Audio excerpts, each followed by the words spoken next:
성경 말씀을 봅니다. 신약성경 로마서입니다. 로마서 4장 18절로 22절, 신약성경 245페이지, 로마서 4장 18절로 22절. 우리 한 목소리로 읽습니다. 아브라함이 바랄 수 없는 중에 바라고 믿었으니 이는데 후손이 이가 드리라 하신 말씀대로 많은 민족의 조상이 되게 하려 하시니라. 그가 100세나 되어 자기 몸이 죽은 것 같고 사라의 태가 죽은 것 같음을 알고도 믿음에 약하여지지 아니하고 믿음이 없어 하나님의 약속을 의심하지 않고 믿음으로 견고하여져서 하나님께 영광을 돌리며 약속하신 그것을 또한 능히 이루실 줄을 확신하였으니 그러므로 그것이 그에게 의로 여겨졌느니라. 아멘. 오늘은 주어진 상황 속에서 라는 제목으로 말씀을 전합니다. 오늘 지금 우리에게 주어진 삶의 상황은 우리가 계획하고 기대한 대로 열매를 맺은 삶의 결과라기보다는 어쩌면 그 계획에서 벗어나고 기대를 만족시키지 못한 그런 시간들을 견디고 겪어내면서 만들어진 경우가 많이 있습니다. 우리의 뜻대로 되어 온 삶이든 바라던 것을 이루지 못한 삶이든 하나님께서는 우리가 살아온 시간들을 또 그 과정들을 통해서 우리를 자라게 하시고 우리를 조금은 성장시켜가게 하신다는 것을 우리는 믿음으로 알고 있습니다. 그렇게 마음대로 되지 않는 인생을 살고 또 기대에 못 미치는 삶을 살지만 그 거친 삶의 상황 속에서도 하나님의 자녀된 우리가 적어도 놓치지 않아야 할 것들이 있는데 그 내용들을 한번 살펴보겠습니다. 1번 보시죠. 읽습니다. 바랄 수 없는 중에 바라고 믿기. 아브라함이 바랄 수 없는 중에 바라고 믿었으니 이는데 후손이 이가 되리라 하신 말씀대로 많은 민족의 조상이 되게 하려 하심이라. 아멘. 하나님의 자녀들은 바랄 수 없는 상황 중에도 바라고 또 믿는 것입니다. 바랄 수 없다는 것은 원문으로 against all hope입니다. 모든 소망이 저항 가운데 있을 때인 겁니다. 모든 사람이 내가 소망을 가질 수 없도록 나와 맞서 있는 상태, 나를 반대하고 모든 형편이 불리한 상황에 놓여 있는 것, 그것이 바랄 수 없는 중이라는 형편인 것입니다. 이럴 때 하나님의 자녀들은 하나님께 소망을 두고 그 속에서 역사하신 하나님을 믿는 것입니다. 사람을 돌이키려고 또 상황과 형편과 조건을 유리하게 바꾸려고 애쓰면 애쓸수록 그 가능성은 점점 사라지고 오히려 걱정과 두려움이라는 그 늪에 깊이 빠지게 됩니다. 소망을 하나님께 두고 그 어려운 상황, 사람을 견뎌야 합니다. 하나님을 믿고 그 사람, 그 상황을 견뎌내야 합니다. 아무것도 바랄 수 없는 중에도 그때 하나님을 바라고 그때 하나님을 믿는 것입니다. 사람들을 바꾸고 상황을 변화시키는 것은 하나님께서 하실 일입니다. 물론 우리가 원하는 대로 하나님께서 해주신다는 보장은 없습니다. 하나님을 소망하고 믿어도 여전히 아무것도 바랄 수 없는 형편 속에 놓여 있을 수 있습니다. 그러나 그 시간과 과정들을 통해서 우리의 믿음은 더욱 커지고 견고해질 수 있습니다. 사람이 변해서도 아니고 상황이 좋아져서도 아닙니다. 하나님께서 우리가 원하는 대로 다 해주셨기 때문이 아닙니다. 아무것도 바랄 수 없는 그때 견디고 겪어내면서 하나님을 바라보았던 그 믿음이 우리를 하나님의 자녀로 한 뼘 더 자라게 하고 성숙하게 만들어가는 것입니다. 75세에 하나님의 부르심을 받은 아브라함은 100세가 되어서야 아들 이삭을 얻었습니다. 본인이 먼저 자원한 것도 아닌데 하나님이 먼저 부르시고 또 자손의 약속을 주셨는데, 그래서 하늘의 별처럼 바닷가의 모래처럼 이라는 그 소망을 품고 살았는데 결국 25년의 암흑 같은 시간들을 견디고 겪어야 했습니다. 여러분, 보여주는 게 하늘의 별이고 모래 그 바닷가의 모래인데 단 한 명도 주시지 않는 겁니다. 25년을. 짧은 시간이 아니죠. 25년 그러니까 뭐 별것 아닌 것 같지만 정말 암흑 같은 시간들이었을 겁니다. 도대체 언제라는. 그런데 그 암흑 같은 시간들을 견디고 또 견디고 그 중에 하나님을 바라고 그리고 믿었던 그 아브라함을 하나님께서 믿음의 조상으로 삼아 주신 것입니다. 믿음대로 다 돼서가 아니라 되는 것 없고 참 바랄 것 없는 중에도 그 하나님의 약속을 버리지 않고 그 바랄 수 없는 중에도 하나님께 소망을 두고 그 상황을 견뎌간 그것을 하나님께서 의로 여기셨다, 이렇게 말씀하고 있습니다. 여러분, 바랄 수 없는 중에 바라는 것이 믿음입니다. 보여주고 믿는 게 뭘 믿음입니까? 그건 팩트인 거죠. 바랄 수 없는 중에 하나님을 믿고 소망할 수 없는 중에 하나님을 소망하는 것, 그래서 하나님이 의라 이렇게 말씀하십니다. 어려움 중에 뭐 살만한 게 잠깐이고 지나보면 또 금방 어려움 중에 처한 우리 인생이지만 바랄 수 없는 중에도 우리와 늘 함께 하시는 그 하나님을 믿고 또 바라면서 하나님께로 아브라함처럼 견고하게 자라가시는 우리 모두가 되기를 주님의 이름으로 축원드립니다. 두 번째 보시죠. 읽습니다. 싸움 중에 은혜 말하기.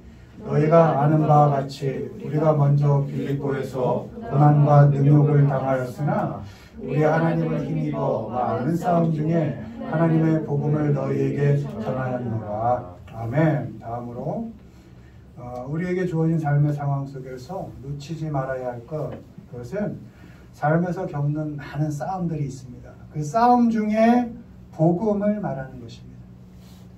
고난과 모욕을 당하는 중에도 은혜를 말하는 것입니다. 우리 하나님의 자녀들은 싸움 중에는 strong opposition입니다. 우리말로 강적을 만나는 겁니다. 그러니까 강한 반대. 그러니까 바울의 표현대로라면 늘 고난을 주고 아주 능욕을 우리로 하여금 겪게 하는 그런 강적, 그 강적을 의미하는데, 우리가 하나님의 자녀로 살아가는 그 삶 속에도 많은 강적들이 나타납니다. 하나님께서 그 강적들을 제거해 주지 않아요. 우리도 계속 부딪히게 되어 있습니다. 이 강적들이 믿음이 없는 세상 사람들일 수도 있고 어쩌면 믿는 자들일 수도 있습니다. 안타깝지만. 그리고 더 안타까운 건 가까운 가족일 수도 있고요. 형제일 수도 있고요. 친구일 수도 있습니다. 그들이 어떤 종류의 사람들이든 그들이 어떻게 싸움을 걸어오든 하나님의 자녀들은 그 싸움 중에 복음을 말하고 은혜로 대응하는 겁니다. 강적이 다가올 때 복수하지 않는 것, 나를 능욕한 사람을 죽이지 않는 것, 오히려 그에게 은혜를 말하고 복음을 말하는 것, 그것이 우리 하나님의 자녀들의 역할이다. 법을 들이대서 또 정답을 들이대서 그 사람을 굴복시키고 싶을 때에도 견디고 참는 겁니다. 내가 옳아, 그걸 증명해서 상대를 꼼짝 못하게 하고 쓰러뜨리고 싶을 때에도 그럼에도 참는 겁니다. 그로부터 당하는 고난, 모욕 견디는 겁니다. 견디면서 오히려 복음을 말하고 복음으로 그를 용서하고 은혜로 사랑을 말하는 것입니다. 하나님을 힘입어 이렇게 되어 있습니다. 나는 그렇게 하고 싶지 않습니다. 나에게 고난을 준 놈 구하라 그에게 복음을 말합니까? 그저 저렇게 영원히 죽으라고 방치하던지 나를 능욕한 사람 어떻게든 똑같이 보복하고 싶은 게 인간의 마음이죠. 그래서 하나님을 힘입어입니다. 나는 그렇게 하고 싶지도 않고 또 할 수도 없어요. 몇 배로 갚아주고 싶은 게 내 마음이지만 하나님을 의지하고 하나님께 도움을 구해서 용서를 말하고 사랑을 말하라는 겁니다. 그것이 하나님의 자녀의 삶의 자세다 이렇게 말하고 있는 것입니다. 자신을 죽이려고 혈안이 되어 있던 사울을 죽일 기회가 다윗에게 두 번 찾아옵니다. 한 번은 동굴에서 옷자락만 자르고 보내고 두 번째는 광야에서 물병과 창만 이렇게 들고 옵니다. 다윗은 사울을 그냥 살려 보냅니다. 젊은 시절 가장 귀한 시절 그 중요한 시절 10여 년을 사울 때문에 도망다닌 다윗입니다.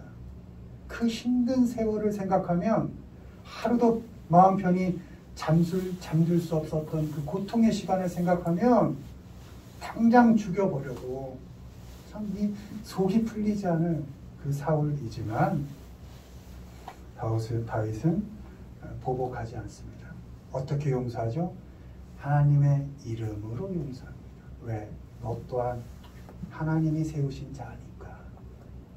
나는 너 100번 죽이고 싶은 마음이 있지만 하나님이 세우신 자이기에 하나님의 이름으로 용서하고 하나님의 이름으로 은혜를 베풉니다. 여러분의 삶 속에 계속 강적들이 나타날 겁니다.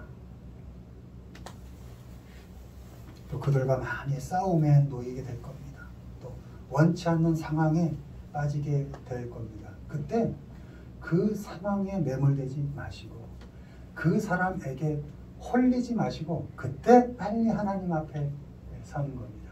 그 싸움 중에 하나님의 말씀 앞에 서는 겁니다. 그럴 때야 하나님을 힘입어서 그럴 때야 비로소 용서로 복음을 말할 수 있고 은혜로 사랑을 말할 수 있습니다. 인생의 모든 싸움 가운데 폭력으로 대항하지 마시고 끝까지 복음을 말하고 뭐 십자가까지 얘기할 거 있겠습니까? 우리가 뭐 죽으라면 죽는 신용이라 할 수 있을까요? 그럴 수는 없겠죠. 당장 조금씩 복음을 말하고 은혜를 말하면서 하나님의 힘입어서 그 싸움들을 건강하게 이겨가는 우리 모두가 되기를 주님의 이름으로 축원을 드립니다.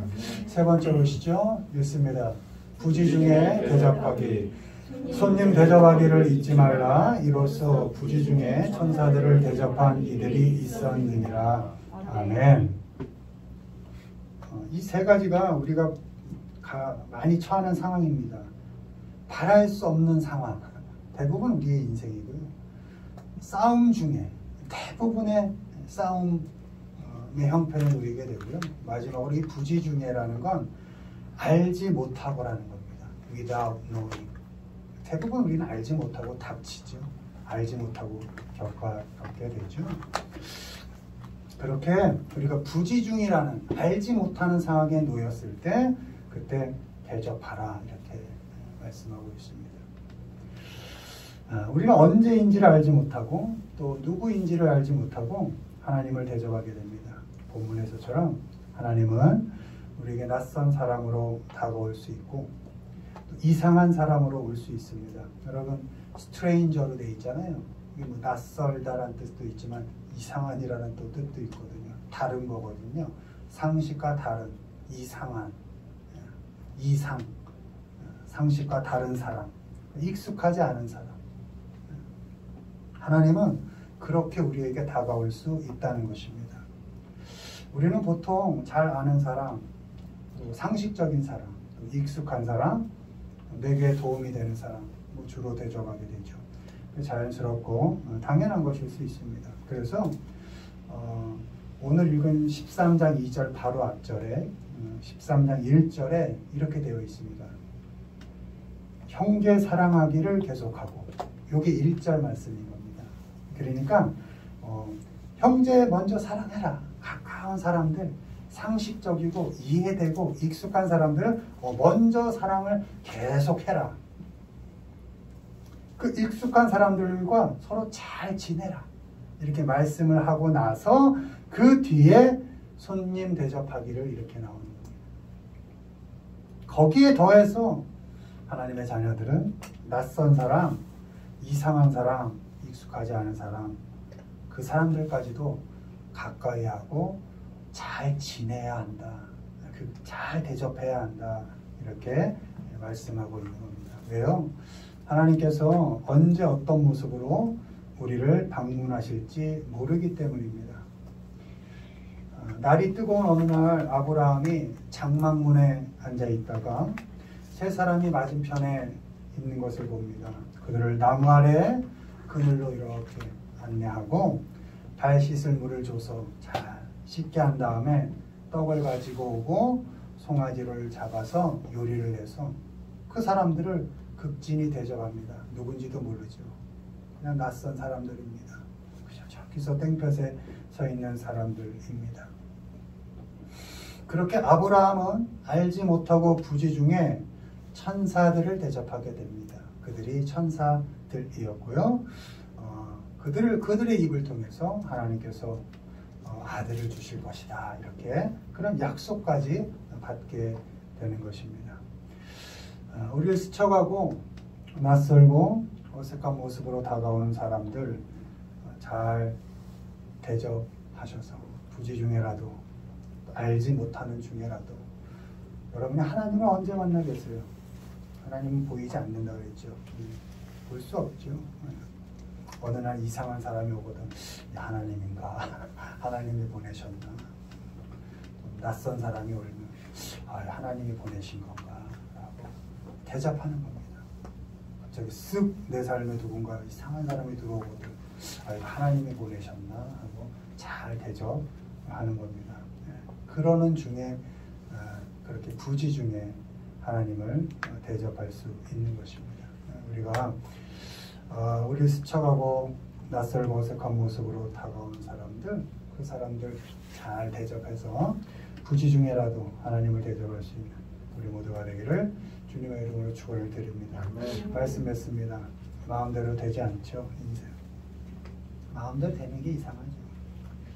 그런 이상하리만큼 거친 그런 인생을 살고 또 기대에 못 미치는 그런 부족한 삶의 상황 속에서도 하나님 원망하지 마시고 그 중에도 하나님을 바라고 하나님을 소망하고 하나님을 믿으며 사시길 바랍니다. 이 힘든 인생 하나님마저 없으면 어떻게 살겠습니까? 누굴 의지하겠습니까? 인생의 싸움 중에 싸움의 연속이죠. 보복하고 싶을 때, 죽여버리고 싶을 때, 그때 용서를 말하고 은혜와 사랑을 말하십시오. 그것이 죽어도 괜찮을 나를 살리신 하나님의 은혜를 받은 자녀들의 삶의 자세인 것입니다. 그리고 부지 중에 알지 못하는 중에 누구라도 나의 삶에 들어오거들라 내치지 마시고 잘 대접해서 부지 중에라도 하나님을 대접하는 우리의 삶이 되기를 바랍니다. 그렇게 우리에게 주어진 삶의 상황 속에서 이렇게 저렇게 이런 모습 저런 모습으로 하나님께로 자라가고 하나님께로 성장해가는 우리 모두가 되기를 주님의 이름으로 축원을 드립니다.